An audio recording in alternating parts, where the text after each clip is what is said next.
Hello students, आज हम 10वीं कक्षा के 5वें चैप्टर समांतर श्रेणियाँ की प्रश्नावली 5.3 को हल करना सीखेंगे। 2 क्वेश्चन हमने पिछले वीडियो में हल करना सीख लिए थे। अब यहाँ पे हम तीसरे क्वेश्चन से शुरू करते हैं। इसका जो तीसरा क्वेश्चन दे रखा है कि पी में इसका पहला पार्ट है, यहाँ पे प्रथम पद दे रखा है, सारवंतर दे रखा है और nवां पद दे रखा है। यहाँ से हमने n का मान और n पदों का जो जोड़ है वो ज्ञात करना है। अब यहाँ पे हम प्रथम पद लिख लेते हैं बराबर 5 और सारांतर लिख लेते हैं d बराबर 3 और nवां पद यहाँ पे 50 है। nवें पद को हम सूत्र के अनुसार जब लिखते हैं तो है प्लस में n-1 इंटू डी बराबर यहाँ पे 50 आ जाता है। एक ही जगह हम 5 रख देते हैं और d का मान यहाँ पे 3 रख देते हैं। अब जब हम इसको हल करते हैं तो n-1 इंटू 3 बराबर हो जाता है 50 घटा 5, क्योंकि 5 दूसरी साइड में जमा की संख्या जाके ये घट जाती है। तो n-1 इंटू 3 बराबर यहाँ पे 45 बच जाता है और 3 गुणा में है, गुणा वाली संख्या दूसरी साइड में ये भाग में चली जाती है। तो n-1 बराबर हमारे पास आ जाता है 15 के, और जो माइनस की संख्या है घटा का 1 है, दूसरी साइड में जाके ये जमा का हो जाता है। तो n का मान हमारे पास 16 आ जाता है। तो एक मान तो हमने निकाल दिया यहाँ पे। अब n पदों का जोड़ और ज्ञात करना है। अब अगर अंतिम पद दे रखा है तो उसके लिए हमारे पास ये सूत्र होता है Sn बराबर n/2 इंटू a प्लस में an, या an मतलब लास्ट टर्म, an को हमें लास्ट टर्म भी लिख सकते हैं। तो इनके मान हम इस सूत्र के अंदर रख देते हैं। तो हमारे पास आ जाता है n की जगह हम यहाँ पे 16 रख देते हैं, यहाँ भी n की जगह 16 रख देते हैं। a का मान यहाँ पे 5 है और nवां पद यहाँ पे 50 स्टेटमेंट के अंदर दे रखा है। और इसको जब हम हल करते हैं तो 2 से इसको 16 को भाग करते हैं तो 8 आ जाता है और 50 और 5 को जोड़ते हैं तो यहाँ पे 55 आ जाता है। तो 16 पदों का जोड़ हमारे पास आ जाता है यहाँ पे 440।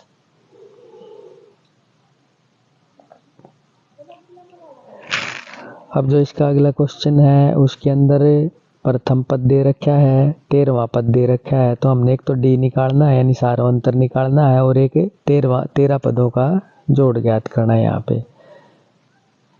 तो यहाँ पे हमने प्रथम पद लिख लिया है a बराबर 7 और 13वां पद लिख लिया है यहाँ पे 35 के बराबर। तो जब इसको सूत्र के अनुसार लिखेंगे 13वें पद को तो हमारे पास आ जाता है a जमा 12 d बराबर 35। यहाँ पे हम a का मान रख देते हैं। a का मान रखने के बाद हमारे पास आ जाता है 7 जमा 12 d बराबर 35 और 7 दूसरी साइड में जाके घटा में चला जाता है।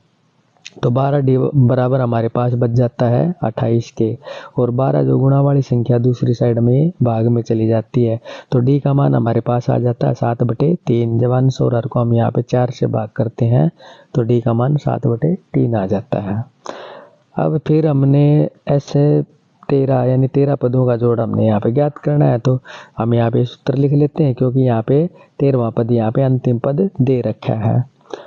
तो ये सूत्र है, इसके अंदर हम ये सारे मान रख देते हैं। n की जगह यहाँ पे 13 हो जाता है, यहाँ पे n की जगह 13, प्रथम पद a है 7 यहाँ पे और अंतिम पद यहाँ पे 35 है। और जब हम इसको हल करते हैं तो हमारे पास आ जाता है 13/2 गुणा 42, 35 और 7 को जोड़ते हैं तो 42 आता है, और 2 से 42 को भाग करते हैं तो हमारे पास यहाँ पे 21 आ जाता है, और 21 और 13 गुणा करते हैं तो 13 पदों का जोड़ हमारे पास आ गया है यहाँ पे 273।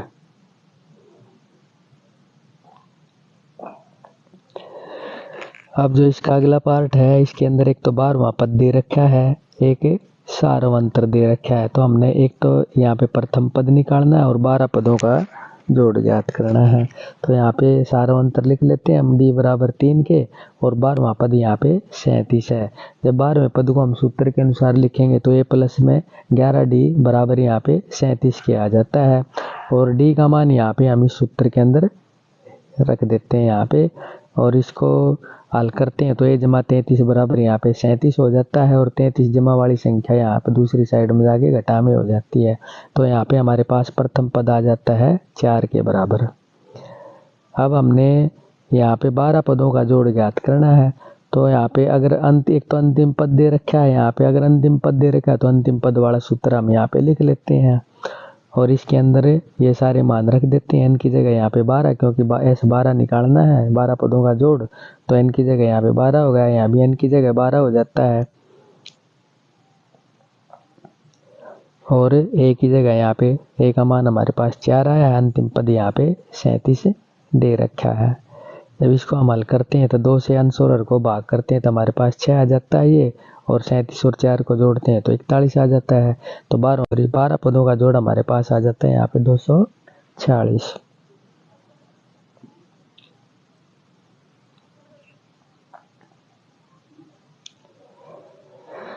अब जो इसका अगला पार्ट जो दे रखा है, चौथा पार्ट है, इसमें एक तो तीसरा पद दे रखा है, एक 10 पदों का जोड़ दे रखा है। तो हमने सारा अंतर निकालना है और 10वां पद यहाँ पे ज्ञात करना है। तो तीसरा पद दे रखा है यहाँ पे, तो तीसरे पद को हम जो है ना यहाँ पे बराबर 15 के है, इसको सूत्र के अनुसार लिखते हैं। तो a जमा 2d बराबर 15 एक समीकरण बना लेते हैं हम इसको यहाँ पे। और 10 पदों का जोड़ यहाँ पे दे रखा है 125, तो इसको हम सूत्र के अनुसार लिख लेते हैं n/2 into 2a plus n minus 1 into D बराबर 125 के हो गया ये। इसको हल करते हैं तो ये जो 5 है 2 से 10 को भाग करेंगे 5 आ जाता है, और 5 दूसरी साइड में गुणा वाली संख्या ये भाग में आ गई। और इसको अंदर ब्रैकेट को हल करते हैं तो 2a जमा 9d आ जाता है। तो हमारे पास 2a जमा 9d बराबर 25 के आ जाता है। 2 समीकरण बन गए। दोनों समीकरणों में अब जब हम तुलना करते हैं यहाँ पे, तो जो है a का गुणांक अगर हम बराबर करना चाहें दोनों के अंदर, तो समीकरण नंबर 1 को 2 से गुणा करना पड़ेगा हमने। तो समीकरण नंबर 1 को 2 से यहाँ पे गुणा कर लेते हैं। जब 2 से गुणा करते हैं तो हमारे पास आ जाता है 2a जमा 4d बराबर 30। इसको हम 3 समीकरण मान लेते हैं, दूसरे समीकरण को इसके नीचे लिख लेते हैं। अब क्योंकि गुणांक बराबर है यहाँ पे, तो यहाँ पे हम इनको घटा देते हैं। घटाने पर नीचे वाले समीकरण के तीनों पदों के निशान बदल जाते हैं। 2a से 2a कैंसिल, और घटा 5d बराबर हमारे पास 5 बच जाता है। और घटा 5 दूसरी साइड में भाग में चली जाएगी गुणा वाली संख्या, और 5 को घटा 5 से भाग करेंगे तो d का मान हमारे पास आ जाता है यहाँ पे घटा का 1। और d का मान घटा 1 आने के बाद में हम इसको समीकरण नंबर 1 में रख लेते हैं। तो a जमा 2 इंटू में d का मान बराबर यहाँ पे 15, और a घटा 2 बराबर 15, और घटा 2 है दूसरी साइड में जाके जमा का हो जाता है। तो प्रथम पद हमारे पास आ जाता है यहाँ पे 17। तो स्टेटमेंट के अंदर एक तो हमने यहाँ पे d का मान निकालना था, तो d का मान हमारे पास आ जाता है घटा का 1, और एक 10वां पद निकालना है। तो 10वां पद निकालने के लिए हम इसको सूत्र के अनुसार लिख लेते हैं, जमा 9d, और a की जगह हमारे पास a का मान यहाँ पे आया है 17, और d का मान आया है घटा का 1। इसके अंदर रख देते हैं और इसको हल करते हैं तो 10वां जो पद हमारे पास आ जाता है 17 घटा 9 बराबर 8।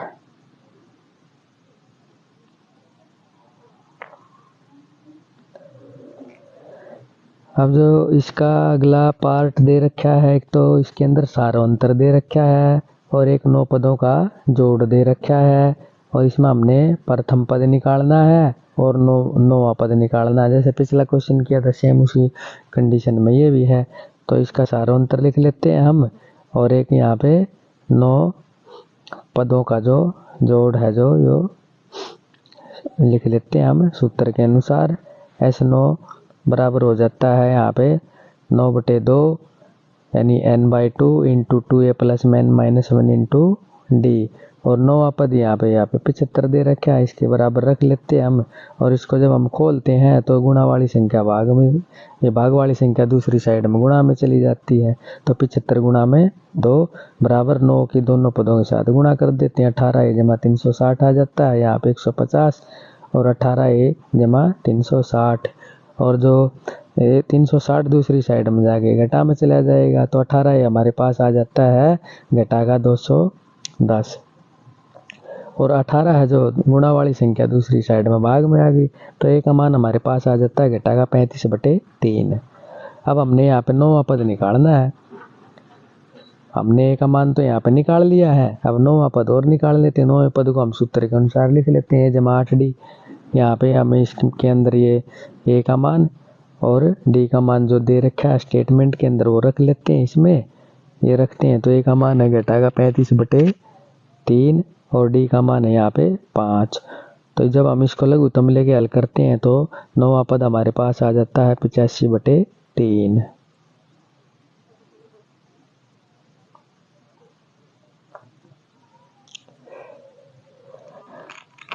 अब इसका जो अगला पार्ट दे रखा है, इसके अंदर एक तो प्रथम पद दे रखा है, सारांतर दे रखा है और n पदों का जोड़ दे रखा है।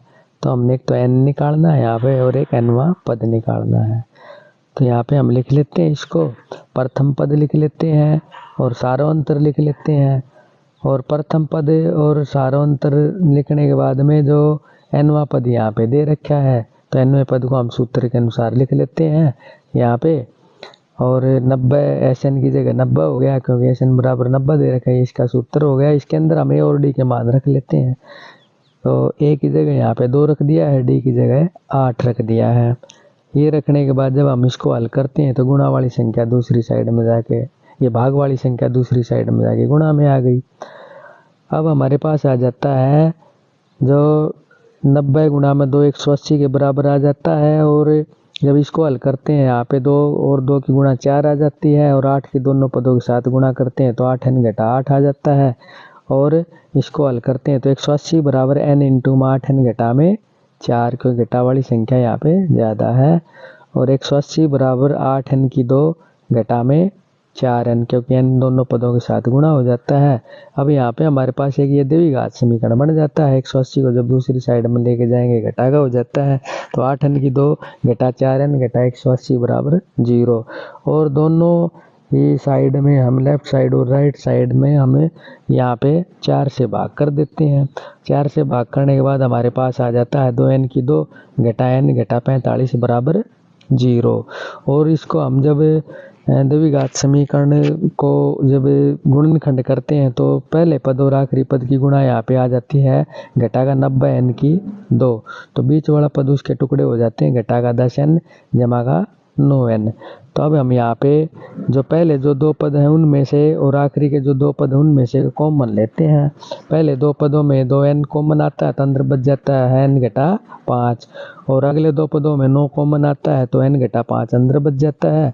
दोबारा से फिर हम जब इसमें कॉमन लेते हैं तो यहाँ पे n घटा 5 बच जाता है, अंदर 2n घटा 2n जमा 9 बच जाता है, बराबर 0 के हो जाता है। अब यहाँ पे या तो हमारे पास n घटा 5 0 के बराबर होगा या फिर 2n जमा 9 0 के बराबर होगा। तो n का मान यहाँ पे 5 आ जाता है और यहाँ पे हल करते हैं तो n का मान घटा का 9/2 आ जाता है। तो n का मान जो हम घटा 9/2 ले नहीं सकते, क्योंकि कोई भी जो एपी होती है उसका जो n का मान होता है वो एक पूर्ण संख्या होती है। अब यहाँ पे इसके अंदर हमने एक तो n का मान हमने निकाल लिया। अब nवां पद और निकालना है। तो nवां पद निकालने के लिए हम यहाँ पे इसको सूत्र के अनुसार लिख लेते हैं। और यहाँ पे n का मान, nवां पद मतलब यहाँ पे n का जो मान आता है 5वां पद हो जाता है यहाँ पे। और 5वां पद हमारे पास हो जाता है a का मान यहाँ पे रख देते हैं हम 2 और n की जगह 5 घटा 1 इंटू d का मान हमारे पास में 8 है। तो ये हल करने के बाद हमारे पास 5वां पद आ जाता है 34 के।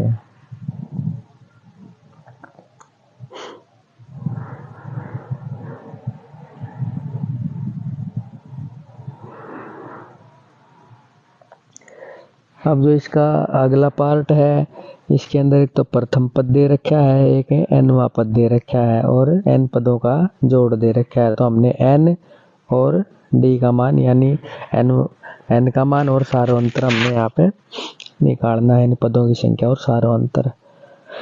तो यहाँ पे प्रथम पद हम 8 लिख लेते हैं, nवां पद यहाँ पे हो गया 62 और n पदों का जोड़ हो गया यहाँ पे 210।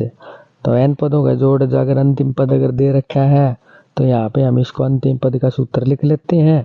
और यहाँ पे n पदों का जोड़ तो हो गया 210 और बराबर n/2 इंटू a का मान जमा अंतिम पद। यहाँ से हम n का मान निकाल लेते हैं। n का मान जब हम इसको हल करते हैं तो ये आ जाता है 35n बराबर 210 और 35 गुणा वाली संख्या दूसरी साइड में भाग में आ जाती है। तो n का मान हमारे पास 6 आ जाता है। अब हमने निकालना है d का मान। तो d का मान निकालने के लिए जो nवां पद है वो 62 के बराबर है और n का मान यहाँ पे 6 है। तो इसको हम सूत्र के अनुसार लिखते हैं। तो a जमा 5d बराबर 62 आ जाता है। यहाँ पे a का मान रख लेते हैं हम। a का मान 8 दे रखा है स्टेटमेंट के अंदर, जमा में 5d बराबर 62 और 8 जो दो गुणा जमा वाली संख्या दूसरी साइड में ये घटा में चली जाती है, तो हमारे पास बच जाता है ये 5D बराबर 54 और D का मान आ जाता है 5 दूसरी साइड में जाके ये भाग में आ जाता है, D का मान आ जाता है 54/5, इसलिए n बराबर 6 और D का मान 54/5। यही हमने क्वेश्चन में निकालना था।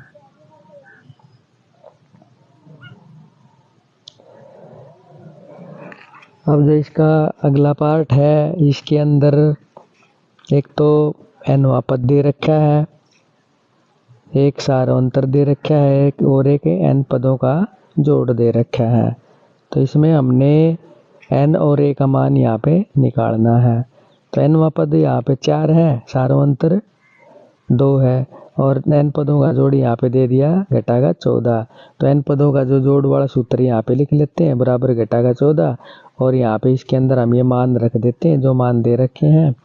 तो एक तो हो गया यहाँ पे nवां पद, nवां पद यहाँ पे लास्ट टर्म है वो रख देते हैं यहाँ पे। जब हम इसको हल करते हैं तो हमारे पास आ जाता है ये an जमा 4n बराबर घटाकर 28, क्योंकि जो 2 है दूसरी साइड में जाके भाग वाली संख्या ये गुणा हो जाती है और n की दोनों पदों के साथ में यहाँ पे हमें गुणा कर देते हैं। तो an जमा में 4n बराबर घटा 28 एक समीकरण यहाँ पे हम बना लेते हैं। अब nवां पद यहाँ पे दे रखा है 4, इसको हम सूत्र के अनुसार लिख लेते हैं और इसके अंदर हम ये मान रख देते हैं d का मान। d का मान जब हम रखते हैं तो हमारे पास आ जाता है a जमा, यानी इसकी हमें दोनों पदों के साथ गुणा कर देते हैं, a जमा 2n घटा 2 बराबर यहाँ पे 4 आ जाता है और घटा 2 दूसरी साइड में जाके जमा में चला जाता है। तो a जमा में 2n बराबर यहाँ पे 6 आ जाता है और a बराबर 6 घटा में 2n आ जाता है। इसको हम 2 समीकरण मान लेते हैं। अब जो पहला जो समीकरण है उसमें और दूसरे समीकरण में जब हम तुलना करते हैं तो a का मान दूसरे समीकरण से हम पहले समीकरण के अंदर रख देते हैं। a का मान यहाँ पे 6 घटा 2n रख देते हैं गुणा में n और जमा में 4n बराबर आ जाता है यहाँ पे घटाकर 28। जब n की दोनों पदों के साथ गुणा करते हैं तो हमारे पास आ जाता है 6n घटा 2n की 2 जमा 4n बराबर घटाकर 28। और इसको जब हम आगे हल करते हैं तो घटा 28 जब दूसरी साइड में जाएगा तो इसका निशान बदल जाता है, जमा का हो जाता है यहाँ पे और इसको हल करने के बाद में हमारे पास आ जाता है 10n घटा में 2n की 2 जमा में 28, क्योंकि 6n और 4n को हम जोड़ देते हैं। अब यहाँ पे आगे एक द्विघात समीकरण बन जाता है, तो इसको हम अगर घटा 2 से दोनों साइड में भाग कर दें तो हमारे पास आ जाता है n की 2 घटा 5 n घटा 14 बराबर 0। अब प्रथम पद और अंतिम पद की यहाँ पे गुणा करते हैं द्विघात समीकरण के गुणनखंड करने के लिए, तो ये आ जाती है घटाकर 14 n की 2, तो बीच वाले पद के जो टुकड़े हो जाते हैं हो जाते हैं घटाकर 7n जमा में 2n। तो पहले 2 पद और आखिरी के 2 पदों में से जब हम कॉमन लेते हैं तो हमारे पास आ जाता है n इंटू में n घटा 7 जमा 2 इंटू में n घटा 7 बराबर 0। अगेन दोबारा हम n घटा 7 यहाँ पे कॉमन लेते हैं तो n जमा 2 बच जाता हमारे पास में 0 के बराबर। अब यहाँ पे हम इनके मूल ज्ञात कर लेंगे। यहाँ पे मूल ज्ञात करने के लिए या तो ये पद 0 के बराबर होगा या फिर ये पद 0 के बराबर होगा। तो n का मान यहाँ से 7 आ जाता है, यहाँ से घटाकर 2 आ जाता है, तो n का मान हम लेंगे यहाँ पे जमा का 7। अब इसके अंदर एक तो n का मान पूछा है तो n हमने निकाल दिया। अब a का मान और निकालना है। अब a का मान निकालने के लिए हम जो है समीकरण नंबर 2 में n का मान यहाँ पे रख देते हैं। तो a बराबर है 6 घटा 2n, n का मान यहाँ पे रख देते हैं। हम इसको हल करते हैं तो जो a का मान आ जाता है हमारे पास घटाका 8, इसलिए a बराबर घटा 8 और n बराबर 7।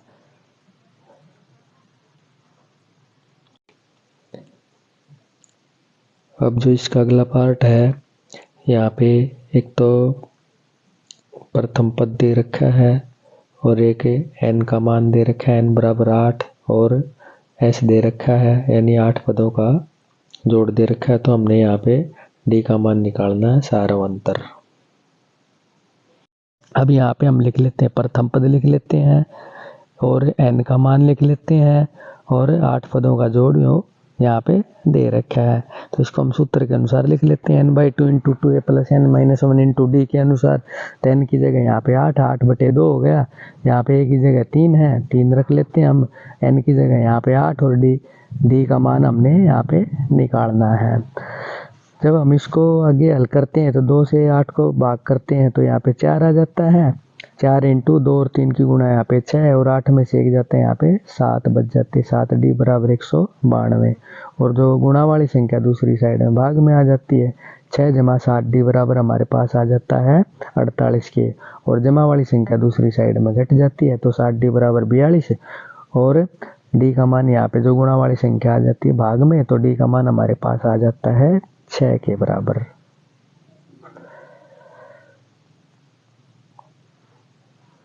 ये 6 है d का मान यहाँ पे। और इसका जो अगला जो पार्ट है, एक तो इसके अंदर अंतिम पद दे रखा है और एक पदों का जोड़ दे रखा है और कुल पद है 9, तो 9 पदों का जोड़ हो गया। और अंतिम पद मतलब यहाँ पे 9वां पद दे रखा है। तो हमने a का मान यहाँ पे ज्ञात करना है। तो हम अंतिम पद लिख लेते हैं, n का मान लिख लेते हैं और s9 यानी 9 पदों का जोड़ यहाँ पे। तो इसको अंतिम पद वाला सूत्र लिख लेते हैं, n/2 × a = l या an।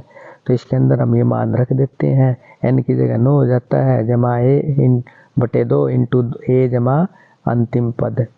और जब हम इसको हल करते हैं तो हमारे पास आ जाता है जो 2 है, जो दूसरी साइड में ये भाग वाली संख्या गुणा में आ जाएगी और गुणा वाली संख्या यहाँ पे यानी भाग वाली संख्या तो गुणा में आ गई और गुणा वाली संख्या भाग में आ जाती है। इसको हल करते हैं तो a = 28 = 32 और a का मान हमारे पास आ जाता है 4।